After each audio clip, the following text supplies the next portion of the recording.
people ask me this question a lot, like, how did you get so good so fast?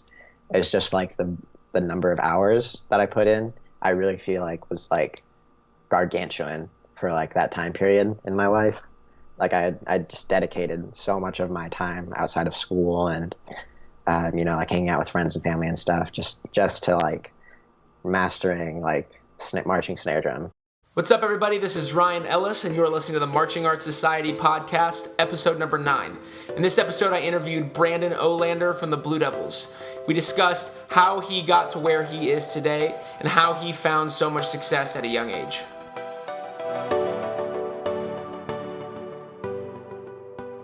Okay, so my background? Yeah.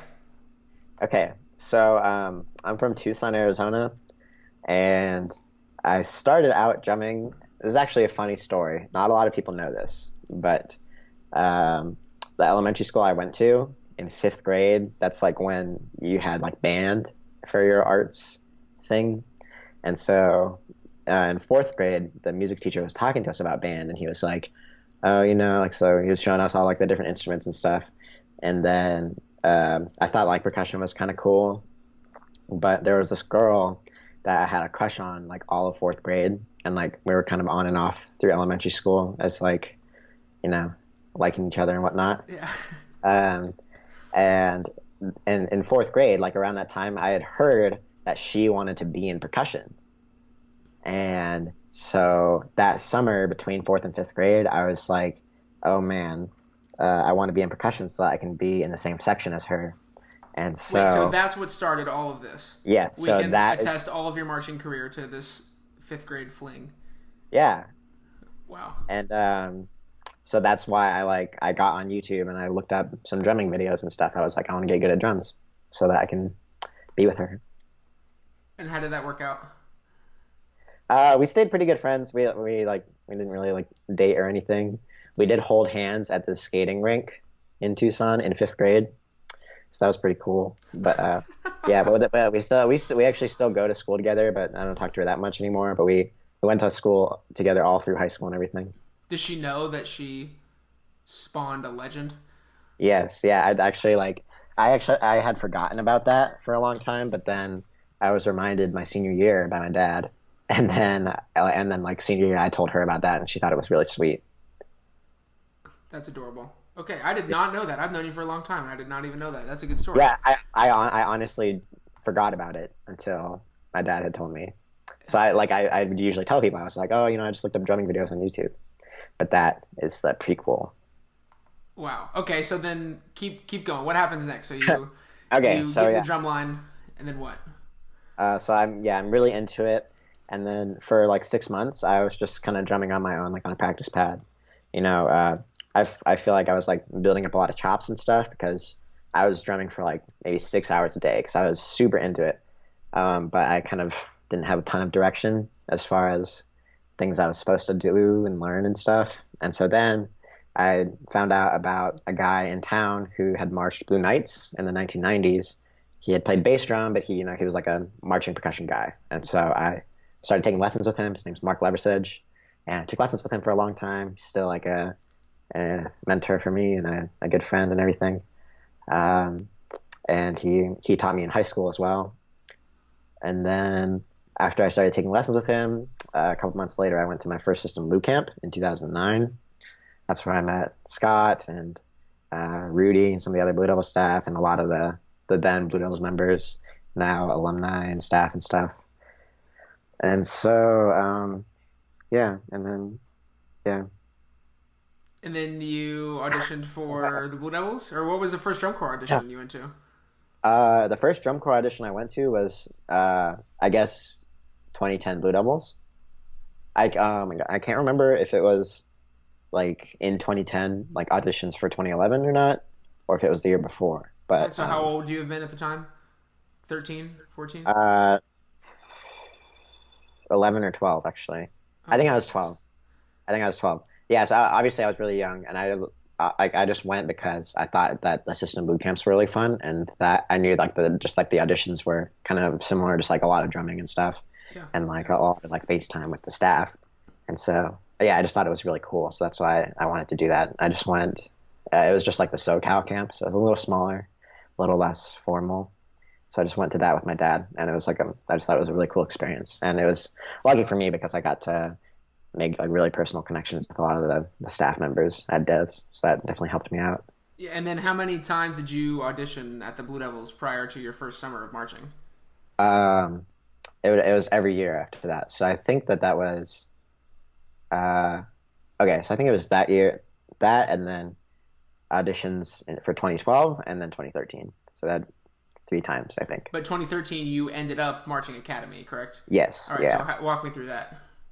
Um, yeah. So I mean, obviously, like at that time, I was 14, 15, and I was like transitioning into later teenage years and everything. And so I was like, I'm kind of done with like just doing the camps and everything. I'd like to actually do drum corps because I obviously like I thought the activity was still like so awesome.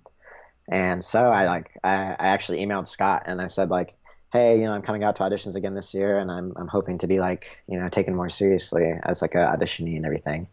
And then he told me pretty frankly, he was like, like we think you're still maybe like a little bit too young and everything. So yeah. And so I was like kind of like discouraged by that, but then I was just like, whatever, still going to the audition and everything, try to show them like everything I got.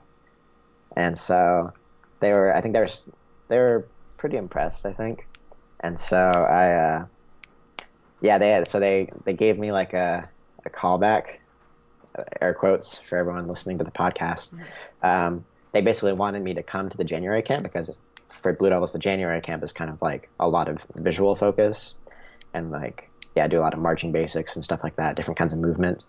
So they wanted me to be able to experience that so that like in the coming years, I would be able to like really nail the audition. But then, yeah, they really encouraged me to march another drum corps to kind of set myself up really well the next year to be able to march Blue Devils and everything. So that's how I ended up at Academy. Yeah, I had actually auditioned twice at Academy before, just because it was like my local corps and everything, and they had cool staff, I thought. So I was excited to be able to do that, even at that age. And then from there, that was the 2013 summer, correct? And then after that, Yes. you ended up making Blue Devils for the 2014 summer. Yes. And then you marched 14, 15, 16, and then this last summer. Yes. Okay, so let's talk about this. So it's no wonder that what you've done is kind of ridiculous, like making Blue Devils at the age of 16, correct? 16, yeah, Okay. 16. So how does that happen? Like literally, you had mentioned briefly for a second that you were practicing about 6 hours a day. Walk through like what your practice routine looked like. Yeah, I would say obviously like as I got older, I started doing more and more school through middle school and then high school. So kind of like the amount of time that I practiced kind of shortened a little bit per day maybe, but definitely like the biggest thing I cite when people ask me this question a lot, like how did you get so good so fast, is just like the number of hours that I put in. I really feel like was like gargantuan for like that time period in my life. Like I just dedicated so much of my time outside of school and like hanging out with friends and family and stuff just to like mastering like marching snare drum pretty much. I didn't play very much drum set at all when I was younger. I play more drum set now, but yeah, I'd say just like the number of hours I put in was the biggest thing. But then yeah, so like I had said, when I first started out, I was like kind of just learning things that I thought were cool. So I learned how to like diddle, do like open stroke rolls and stuff. And I learned like back sticks, and I tried to learn some flam rudiments, but that was like kind of above my vocabulary. And so then when I started taking lessons and everything, I kind of got back to like more basic stuff, like really trying to master like legato strokes and down strokes and, like two height stuff, all that kind of stuff. And going from there, I kind of, I don't know, I'd say as far as like a routine, I definitely would work on basics, obviously, to start, like warm-ups, legato strokes, 8 on a hand, everything, and then accent tap stuff as well, quite a bit. And I would isolate, things that I thought were, inconsistencies in my playing. So I would always play in front of a mirror and try to make my hands just look like the way that basically a bunch of people in Blue Devils hands that I liked looked on YouTube. and doing that was like a huge help. And I would always play with the metronome too, try to like really focus in on like the rhythmic accuracy, pretty much just trying to play like as perfect of eighth notes or triplets or whatever exercise I was playing. And how? I mean, so is there a way that you could quantify, like on average, how much are you practicing a day during this time in your life? I'd say like during the time that I made Blue Devils and everything, I'd say like an hour to 2 hours every day. Okay. Yeah, and so that's how do you, like I a lot of people, a lot of students that I'll teach, or a lot of conversations that I'll have, a lot of people like will have the bug for drum corps, WGI, or whatever, and they maybe even have like an adequate educator in front of them, and they understand the amount that they're supposed to practice. They understand that what they put in is what they're going to get out, but they still struggle with the motivation to be able to do that every day. So how were you able to do that, especially at such a young age? Like, what was your catalyst that allowed you to practice that much? you know, I'm not too sure as far as something I could pin down that was like that's besides just like how like infatuated I was with drum corps and like the whole drumming activity. Um, yeah, honestly, I think the motivation really just came from like I had visualized the end goal of like becoming a Blue Devil for so long when I was younger, and I don't know. I think just like being able to really, I was really fortunate that I got to go to system boot camps and go to audition camps every year. I was lucky that like my parents were so supportive, and they would drive me out there or like fly with me over there to do that kind of stuff. I was like, I think because of that, I was really able to see my progress like come to fruition. And so I think stuff like that really kept me going and like kept that spark alive always. I was always like, after I would have a trip like that to do Blue Devils auditions or something like that, I would always feel like super refueled, like excited to drum again when I got home. And you never felt discouraged by being denied a spot multiple times at the Blue Devils? I was kind of discouraged in 2013. But like I said, before that, I hadn't really been like super serious, I guess, about auditioning, like actually like trying to audition for a spot. It was more so just like for the experience of going to the audition camps. But then in 2013, I think just like being able to do academy that summer and having that to look forward to when I was auditioning kind of kept me encouraged and like willing to go for the next season. Like I remember a lot of times in the 2013 season, we would be like, we would be working really hard, and staff would be yelling at us or whatever, and something I would say to myself to motivate myself is like, this is like investment for next year. Like all the hard work that I'm doing now will pay off when I try to make Blue Devils next year. Yeah, right. Okay, so talk a little bit about this 2018 summer you just had. So you were the section leader. In my personal experience with the Blue Devils, they get a lot of talent, a lot of bigger personalities, and I feel like attempting to lead those can get kind of troublesome sometimes. So kind of walk through your opinions of leadership and what you had to do this summer to allow the ensemble to be successful. Yeah, totally. It's kind of unique, that situation at Blue Devils, obviously, because because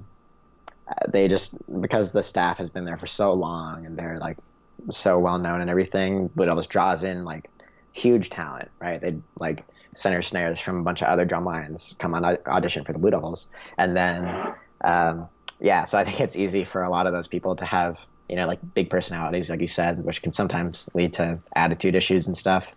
But this year, some people may or may not know, but we had like a huge turnover because in 2017 there was a pretty big age out class, and then a couple of people who were eligible to come back just weren't able to. So I think part of it was just the group of people.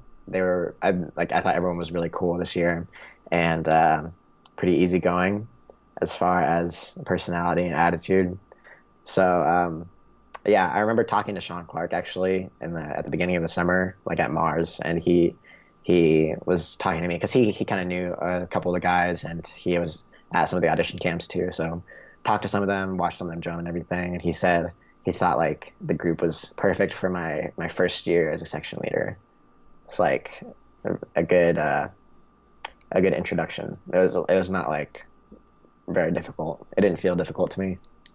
That's good. I mean, yeah, I think that it seemed like from the outside that you guys had a pretty good vibe, that everybody got along pretty well. Yeah.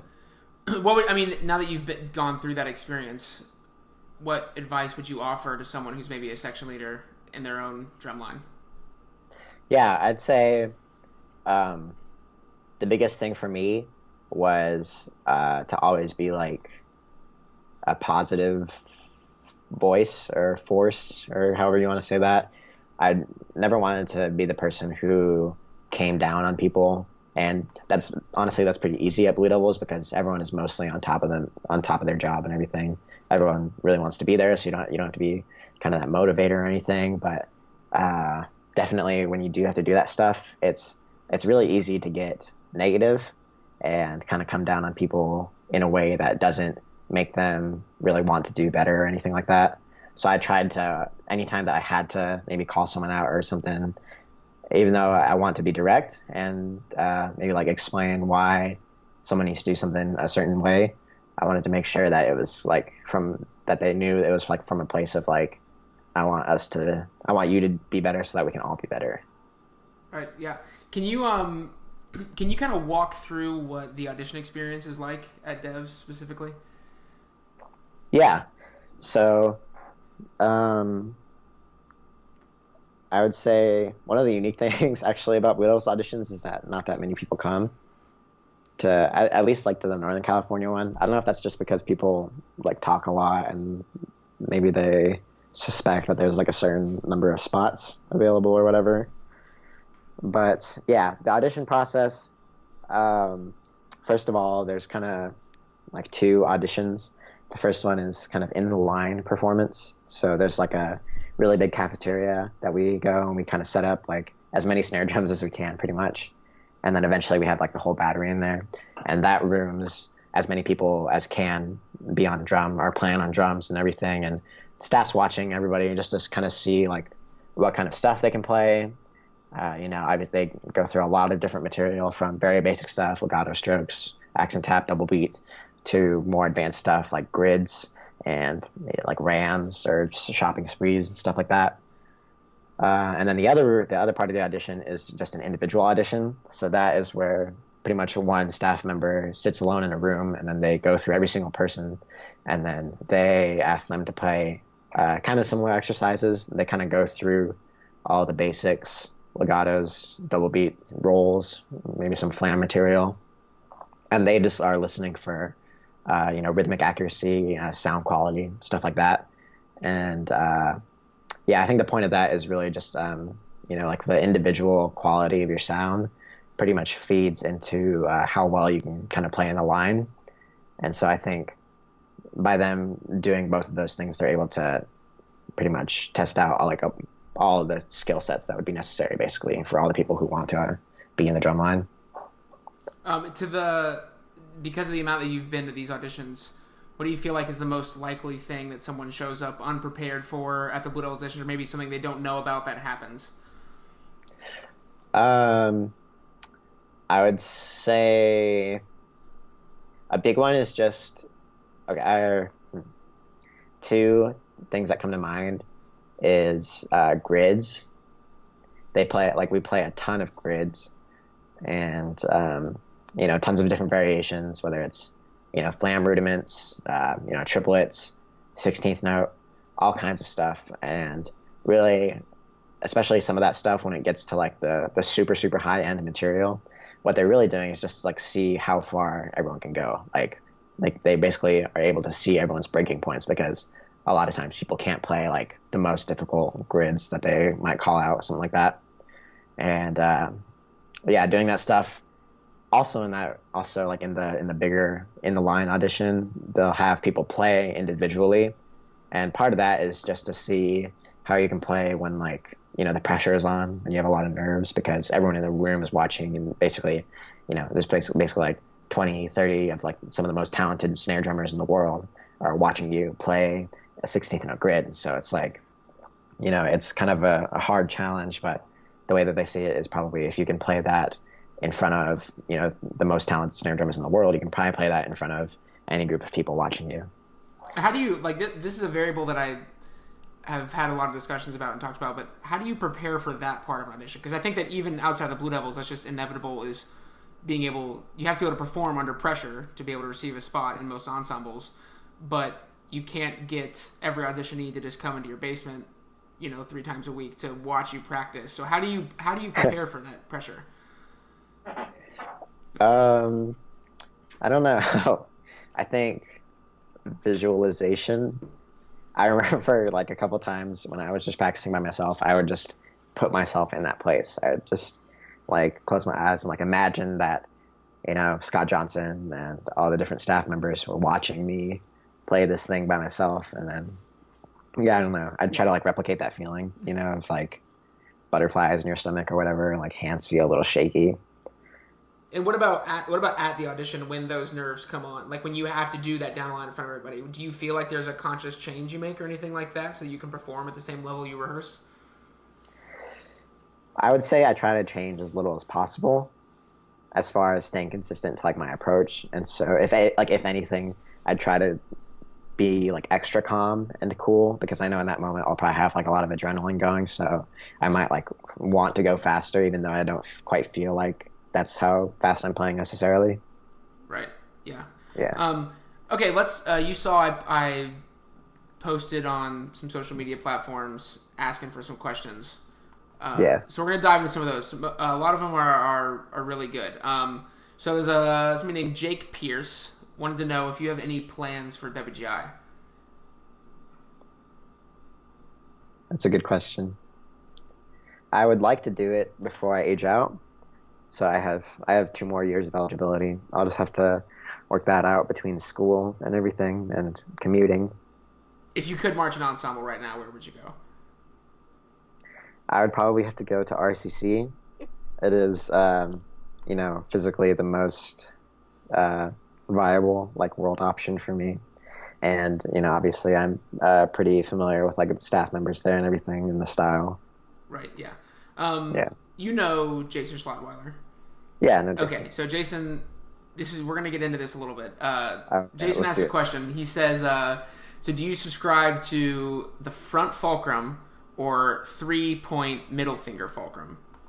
And why? Classic. Okay. Something that Pete Sappinen said once at a System Blue camp that I liked is, it's like, it's awesome to use your middle finger, but why would you not use your index finger? Because if you look at a lot of drummers, the way that they seem to drum is that their index finger doesn't necessarily help them rotate the stick at all.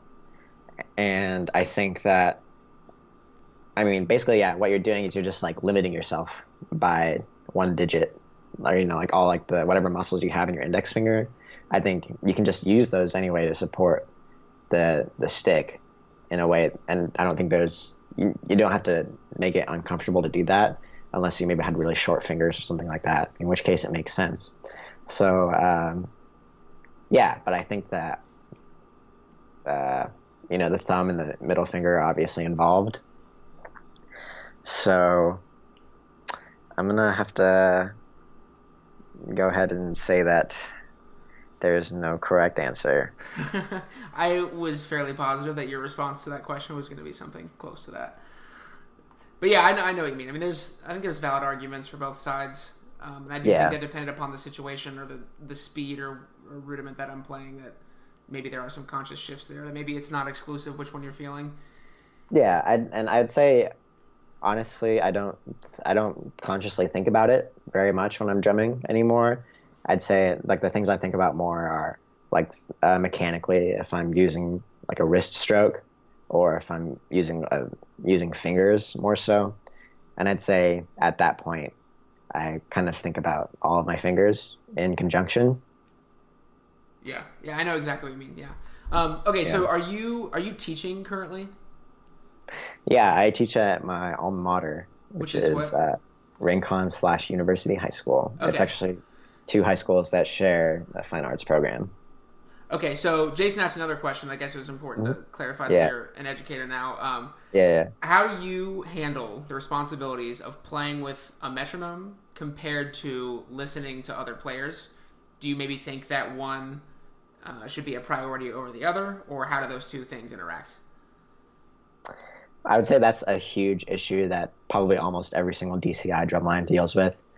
Um, and I think as far as where the priorities lie, metronomic intent is more, I think, helpful for like the full ensemble because it's easier for, horn line, front ensemble to play if the battery is playing like in time, But then for the drumline people, it's pretty easy, I think, to revert just to like listening in to the sound because that's kind of like, it's like if the beats are clean, then the drum score does well. But but if one person's really going for tempo, but then they make a phrase dirty for that, then the judge won't know like, oh, that guy's going for tempo. They'll just hear dirt, pretty much, So do you feel like it's a marriage of the two things? I do, yeah, I do feel like it's like a balancing act, pretty much, and that was something that I actually kind of feel like I had an interesting perspective on this year because before this year, I've pretty much always been on the end of the lines or near the ends of the line, and so that has like a hugely different listening responsibility than being in the center of the drum line. So this year, I felt a lot of pressure to like go for tempos because I was in the middle, the center snare. I could feel, and like the drum major just kind of watches the drum line and the center snare's feet, and then obviously people are listening into the middle for tempo, and so I felt like I had to really drive the tempo in a lot of places. Whereas before, like when I was on the end, I was just like, I felt like I was like hanging on for dear life. I was like, I just want to make it sound good. But like in order to do that, a lot of times people like on the ends of the drum line or maybe in the front have to like think about the tempo as well because if like if you're on the end of the line and you're kind of sagging on the tempo, then that kind of drags everybody else back with you. Something I told the guys in the line a lot this year is if everyone chooses to go for the tempo, then you can clean that, but if one person kind of defects from that or stops thinking about the tempo, then everyone else has to adjust to that person. So something we tried to do is like unify basically the thought. It's like, if in this part, are we going for tempo or is this a part where we're pretty comfortable with the tempo and we want to think more about balance, stuff like that. Right.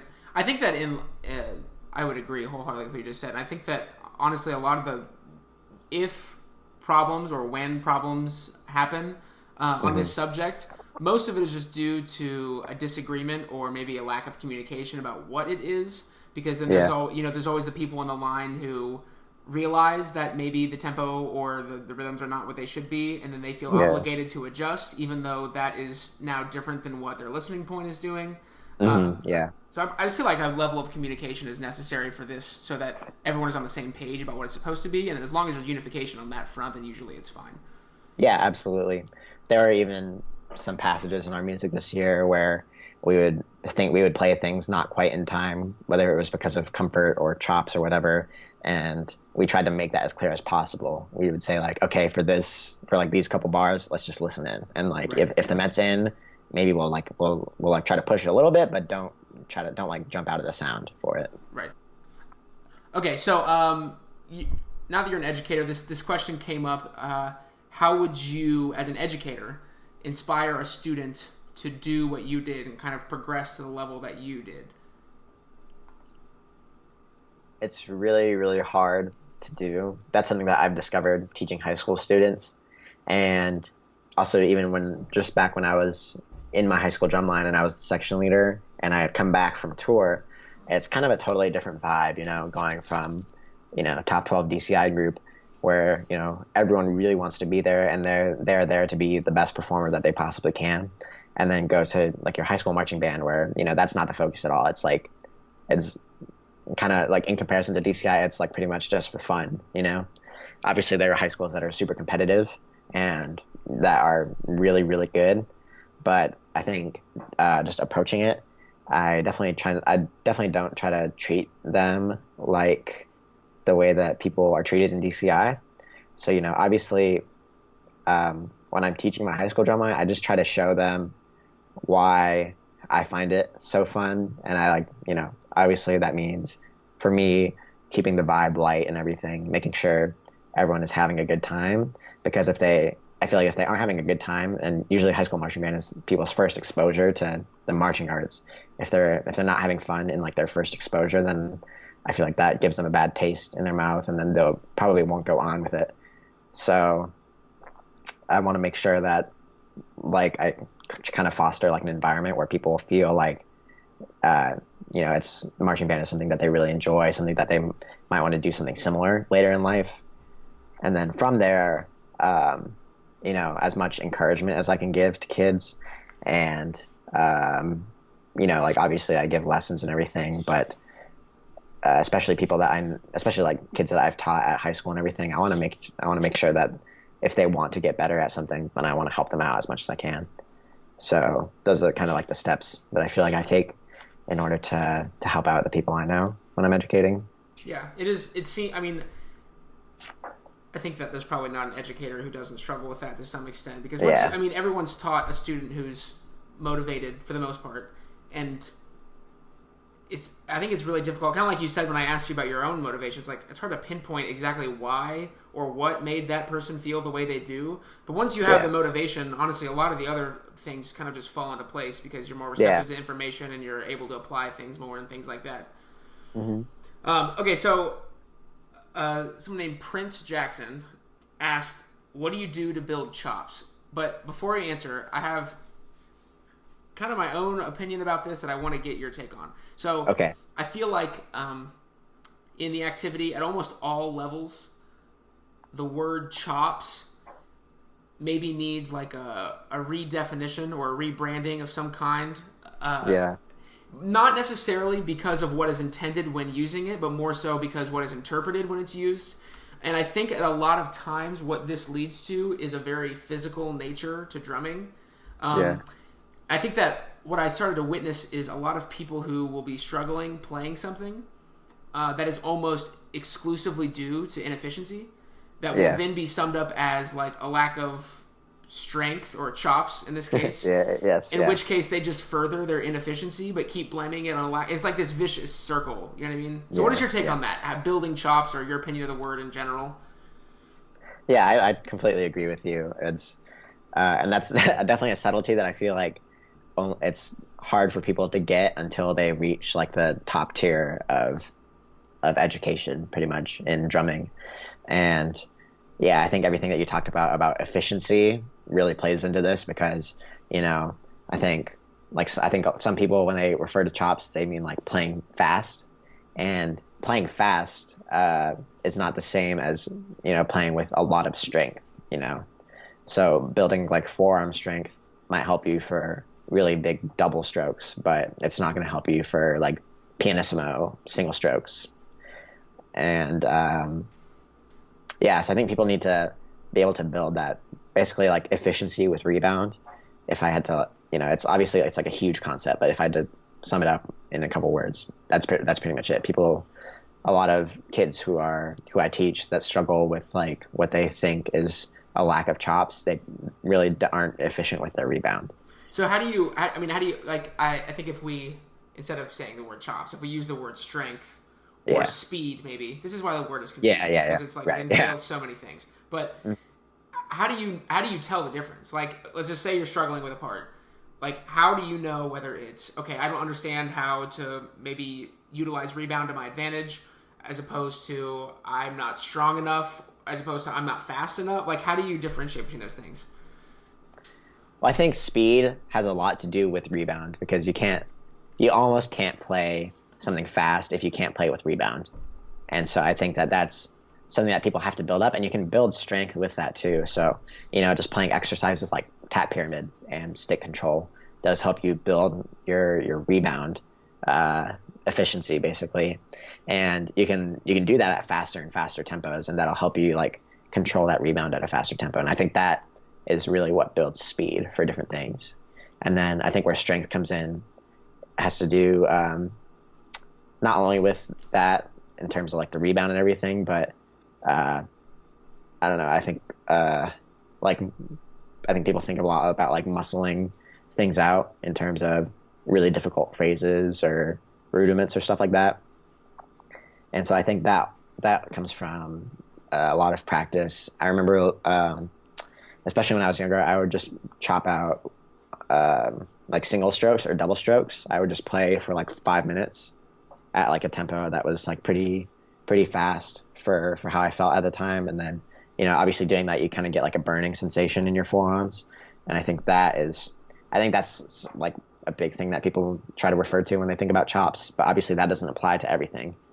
But doing something like that helps you in some respects, not necessarily with things that have to do with rebound, but playing really fast, high diddles or something like that.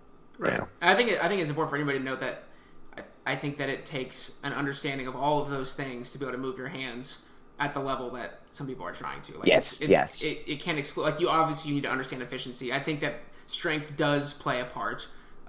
As well as speed and understanding like maybe when to pick and choose those different muscle groupings and things like that to kind of play into getting the quality and consistency of sound that you want. Yeah, exactly. Okay, so go into what was it like marching DCI at a younger age? Yeah, I would say marching in DCI at a younger age was kind of unique for me. Something actually that Scott Johnson said is, way back in the day in DCI, there were actually a lot more people who were younger who were doing it. Part of that was because it wasn't quite as physically taxing, and it was also a lot more localized. So, there were way more drum corps in the 70s, 80s, and that was kind of, it was more like a youth activity back then. So it was something that high schoolers, even some middle schoolers could get into. Now, obviously, it's super physically challenging. It's something, compared to marathoners or Olympic athletes. So I think that was a big struggle for me. Obviously, I was 15 when I started, so I was physically still growing a little bit. I didn't end up growing that much, but just being younger, not physically quite as strong as the other people that I was marching with, I would say that was the biggest challenge for me was, how do I get through the day, like just wearing my drum and running around the entire day. In terms of the people, everyone that I marched with was very, very supportive of me. They, knew that I was a bit younger than them, so there was, maybe some things that wouldn't fly when I was around. But I guess I was really lucky to march with people who are super sensitive to those kinds of issues, but didn't treat me really any different for it. Do you feel like there was you had to, from a social perspective, like when you march drum corps, the average age is I don't know, maybe 19 to 21 area, depending upon where you march. As a 15-year-old, socially, that's a pretty big gap. In terms of the way that someone's going to act. How do you feel like you prepare yourself for what that is? If you made drum corps at the age that you did. I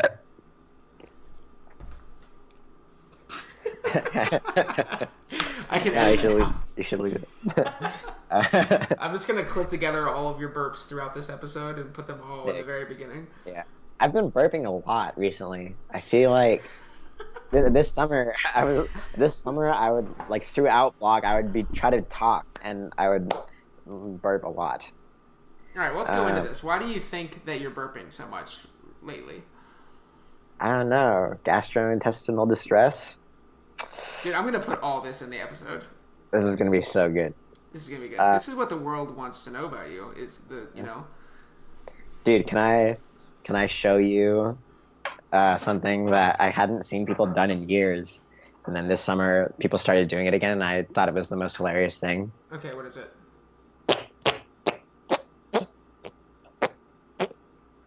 Are you serious? That's what it is? For people who are just listening, I was doing a fart with my armpit. Oh my god. I can't believe you found that amount of entertainment out of that. I also have not seen that in a long time. Yeah, it's just people stopped doing it, but then it was Kenny One of the snare drummers from Blue Devils this year. I'm just explaining that. I don't know if you're going to put this in anything, but I don't know. I but feel like Kenny, I should, honestly. It just seems like, I mean, this is some, like Brandon Olander, like, someone should see this. as Yeah, himself. This is the real yeah. Brandon Olander that everyone wants to know. This is really who I am, guys. Armpit fart sounds, Brandon Olander. Yeah. Anyway, I just remember one day during rehearsal, Kenny just started doing that, and I was cracking up because people don't do that anymore. I don't know. All right, you're going to start Yeah. a movement. You're going to bring it back. All right, we're getting back into this. Okay, so what advice would you give to your rookie year self? Yeah. So, kind of going off of what we were saying, socially, I would say just like obviously try to find people who are, willing to treat you the same way as any other drum corps member because you're working just as hard as them and your experience shouldn't necessarily be defined by your age. And yeah, I think a lot of times that's an issue that people have is just like if they're younger in a drum corps, they're just viewed as like that young kid and, aren't necessarily spoken to or treated the same way. So it's good to find people who, obviously respect you and like you for who you are. And I think in a drum corps setting, that's really easy to find, especially people in your section. And if not that, people obviously in the corps. And, you spend so much time with those people. So I think it's natural to just build incredible friendships. But yeah, just find good friends. What piece of advice would you give someone who's attempting to create a marching career for themselves? The first thing I would say is make sure that you are emotionally, mentally, and physically prepared for the thing that is drum corps. You know, people, often underestimate like the amount of physical labor you'll have to do, and then pretty much stemming from that is like emotional and mental breakdowns. And so, how are you going to deal with that kind of stuff? A lot of people, high school age kids these days are super talented musically, and they might be really great marchers as well. But a big fallout is people not having the maturity to necessarily get through an entire summer of drum corps, which is, in itself is a huge, huge feat. So I would say, yeah, just really consider all of the things that you're gonna have to deal with because it is a lot, but in the end, it is worth it. So I think that's something not necessarily to be scared of, but just to accept as part of the huge challenge of the activity, just to make sure that like every like difficult moment that you face is not something that should discourage you. It's kind of what makes it worth it. At the academy, they had like the core kind of motto is the effort is the prize. I think that what that means to me is like you put in so much work, and I think what you become for having done it outweighs the nuisance of having to have done all the hard work. You become better person with maybe like a harder work ethic, and yeah, you kind of become a badass. So I thank you for being here. I know a lot of people are going to be able to gain a lot from your marching career and your experience. Where can people kind of reach you or contact you? I know that even on the social media posts that I made, a handful of the comments were about, seeking private lessons. So what are you up to now, and where can people reach you? Yeah, so in terms of music, I'm doing private lessons in the off season from DCI. Yeah, people can kind of reach out to me about that or anything necessarily on their mind on Instagram. That's usually where I get a lot of messages. So my Instagram is just Brandon Olander, no spaces or caps. And I'm kind of less likely to answer messages on Facebook because if we're not friends on Facebook, then the messages kind of go to a different area and you don't get notifications for them. And I usually only accept people who I know in real life. So yeah, Instagram's a little bit better. That's kind of my more public arena. And yeah, aside from doing lessons, I'm in a band right now. It's called Droll, Droll. We have some music coming out this fall, as well as we're just playing a lot of shows and everything. We're trying to organize a West Coast tour at some point, so that should be fun. Okay, so where can people find your band? My band has an Instagram account. It's Droll Music, no caps or spaces or anything. It's kind of run by my friend, and so that's he like posts some personal stuff, but it's really funny. And but we also post information, about our shows and any music that we post. We also have a Bandcamp, but we don't have a ton of material on that yet. It's just drollmusic.bandcamp.com. And yeah, if you want to follow any of our music or anything, those are the two spots. And then from there, we might post some more accounts or whatever. I mean, well, thank you for being here. I know a lot of people will gain a lot from this. Look forward to seeing anything that you're going to do potentially this winter. And if not, then definitely next summer. If you have any questions about this episode, you can reach out to me at ryanellis@marchingartsociety.com or message me on Facebook. If you're interested in seeing more content like this, you can check us out on Facebook, YouTube, and Instagram.